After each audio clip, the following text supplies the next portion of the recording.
Fascist বলতে কি বোঝায়? তারা আমাকে ফ্যাসিস্ট বলে। আমি সবাইকে অনুরোধ করব যে ফ্যাসিস্টের ডেফিনেশন কি এবং ফ্যাসিস্ট হিসেবে আমার সময় কি অবস্থা ছিল আর এখন ডক্টর ইউনূস কি করছে।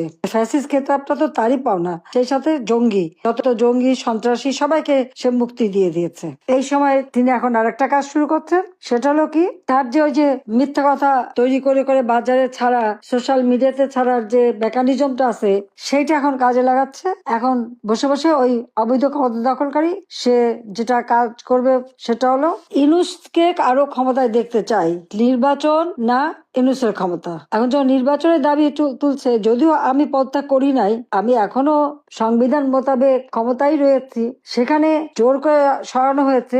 সেখানে এখন তার প্রচেষ্টা যে এমন ভাবে সে একটা জনমত সৃষ্টি করবে যার মাধ্যমে তারা প্রচার করবে যে না আমরা চাই, ইউনূসকে চাই, ইলেকশন চাই না, এই জাতীয় এগুলি সব তৈরি হবে নিজেরাই। ওখানে তার ওই মিথ্যা কথা বলার যে লোকগুলি ভাড়া করে অনেক টাকা দিয়ে বসে রেখেছে, সেখানে বসে বসে এই কথাগুলি তারা তৈরি করবে, এই কন্টেন্ট তৈরি করে করে সব জায়গায় ছাড়বে যে না, যাতে তার আর ক্ষমতা থেকে যাওয়া না লাগে। এটাই হচ্ছে তার এখন সর্বশেষ প্রচেষ্টা, সে এভাবেই চালাচ্ছে। তার জন্য হাজার হাজার কোটি টাকাও সে খরচ করছে, কারণ বাংলাদেশের প্রত্যন্ত অঞ্চলে সে এক একজন করে তার এজেন্ট লাগিয়ে রেখেছে। সে তাদের এই লোকজন দিয়ে যেটা করা হচ্ছে যে তার ওই মিডিয়ার মাধ্যমে সে এখন এটাই প্রচার করবে যে না, ইউনূস খুব ভালো কাজ করছে, এখন আর তাকেই রাখতে হবে, তাকে 5 বছর রাখতে হবে। ইউনূসকে নাকি তারা প্রধানমন্ত্রী হিসেবে রাখতে চায়, তাকে নাকি রাষ্ট্রপতি হিসেবে রাখতে চায়। এই ধরনের নানা প্রচারণা চালানোর জন্য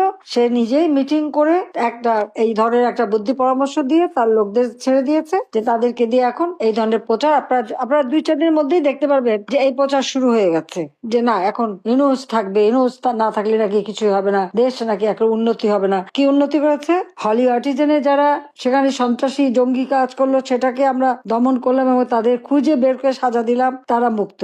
সেখানে যে 29 জন মানুষ মারা গেল, এটার কি জবাব দেবে সে? বিডিআরে বিদ্রোহ, গ্রেপ্তার করা হলো, মামলা দেওয়া হলো, বিচার করা হয়েছে, কিন্তু যারা আমাদের সেনাবাহিনীর সদস্যদেরকে বিডিআরে হত্যা করলো তাদের সবাইকে মুক্তি দিয়ে দেওয়া হয়েছে। তাদেরকে মুক্তি দেওয়া, তাদের জামিন দেওয়ার জন্য ব্যস্ত, কিছু দেওয়া হয়েছে, আরো দেওয়া হবে। কারণটা কি? 21শে আগস্ট গ্রেনেড হামলা করে আমাকে সহ আমাদের আওয়ামী লীগের নেতাকর্মী হত্যার চেষ্টা। হ্যাঁ, বেঁচে গিয়েছি আমি, কিন্তু আমার তো ওখানে 22 জন নেতাকর্মী আইভি রহমান সহ মারা গেছে, 700-800 নেতাকর্মী আহত, এখনো অনেকের শরীরে স্প্লিন্টার।